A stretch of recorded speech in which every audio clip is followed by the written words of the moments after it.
Dottoressa Maria Fiammengo, negli ultimi tempi sentiamo spesso dire che l'uomo si deve prendere cura della natura, ma talvolta è anche la natura che si prende cura dell'uomo e questo è un po' il caso degli oli essenziali. Certo, la fitoterapia e gli oli essenziali in particolare permettono alla natura di prendersi cura di noi. In realtà la natura non li ha prodotti per noi, ma noi abbiamo imparato a utilizzarli nei secoli, sono rimedi veramente utilizzati in un modo o nell'altro da centinaia di anni.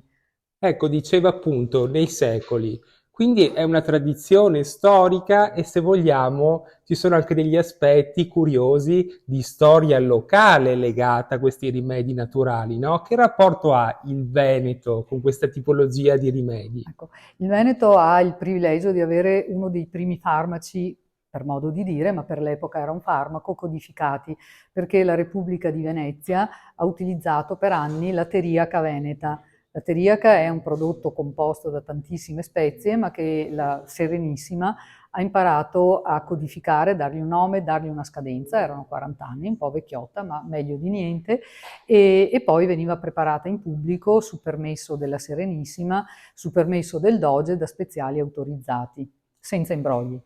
Molto bene. E un'ultima domanda per i nostri lettori.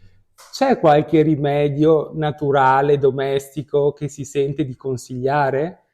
Alla fine i rimedi che usava anche la nonna, che magari si usano meno adesso, sono sempre a portata di mano perché la maggior parte delle spezie usate in cucina sono anche piante medicinali, quindi l'idea di fare i risciacqui alla bocca con la salvia non è sbagliata ed è stata dimostrata scientificamente l'attività disinfettante della salvia.